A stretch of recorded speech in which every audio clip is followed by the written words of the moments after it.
আজকে একটা সবজি নিয়ে এসেছি আপনাদের মাঝে, সেটা হচ্ছে করলা। অনেকে আছে করলার সবজিটা খেতে চায় না। এই করলার সবজি খেলে আপনার অনেক উপকার।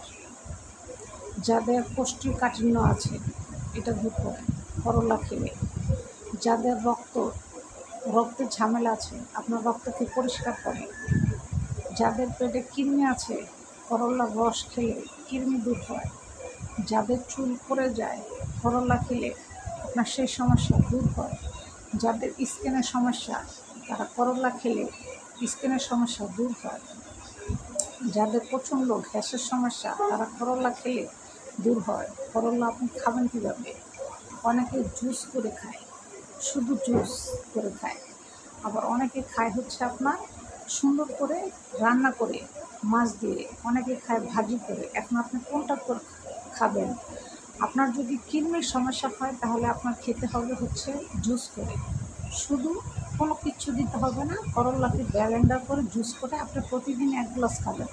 এটা কিডনি মরে যাওয়ার জন্য করলা খুব ভূমিকা পালন করে, কিডনি মরে যাওয়ার জন্য। ঠিক আছে, তাহলে আমরা আজকে জানতে পারলাম যে করলা খেলে কী কী উপকার পাওয়া যায়। আপনি যদি খাবারের মেনুতে প্রতিদিন করলা রাখেন, মানে এটার কোনো তুলনাই নেই। অবশ্যই প্রতিদিন খাবারের মেনুতে করলা রাখার জন্য চেষ্টা করবেন, কারণ করলা হচ্ছে এমন একটা খাবার যেটা খেলে আপনার দেহে প্রচণ্ড পরিমাণে উপকারিতা ভূমিকা পালন করে। ইভেন ক্যান্সার রোগ, এত বড় ক্যান্সার রোগ হওয়া থেকেও আপনাকে মুক্তি করে এই করলা। খুব লড়াই করে, যুদ্ধ করে। ঠিক আছে, রোগ প্রতিরোধ ক্ষমতা বাড়ায় এই করলায়।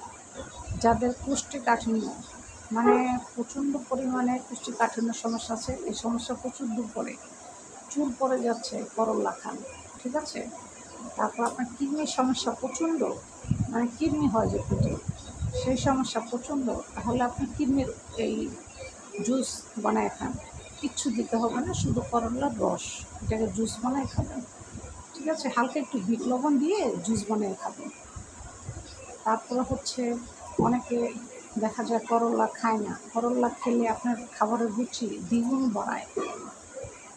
করলা সবজিটা আপনি যদি খাবারের মেনুতে প্রতিদিন রাখতে পারেন, এটা যে কত কার্যকারী একটা ভূমিকা পালন করে আপনার দেহের জন্য, আপনি যদি জানেন তাহলে আপনি প্রতিদিন খাবারের মেনুতে এই করলা অবশ্যই রাখার জন্য চেষ্টা করবেন। তাই আজকে আমরা জানতে পারলাম যে করলা খেলে কী কী উপকার বা কী কী শরীরের দেহে কাজ করে।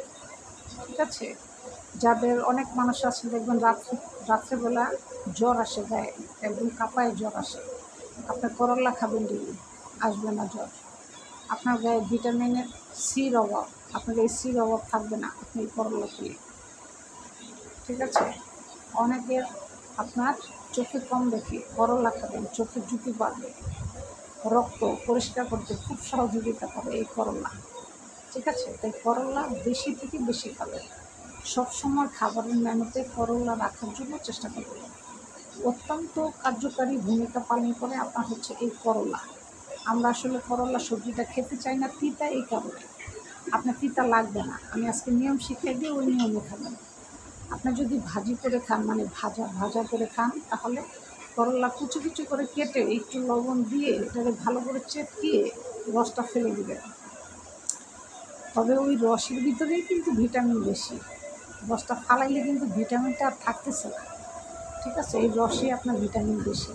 তিতাটা খেতে পারলেই আপনার শরীরে, আপনার দেহে বেশি কার্যকারী ভূমিকা পালন করবে, আর সব রোগ প্রতিরোধ ক্ষমতা বাড়াবে এই করলা। তাই আমরা প্রতিদিন করলা খাবারের মেনুতে রাখার জন্য অবশ্যই চেষ্টা করব, ইনশাআল্লাহ।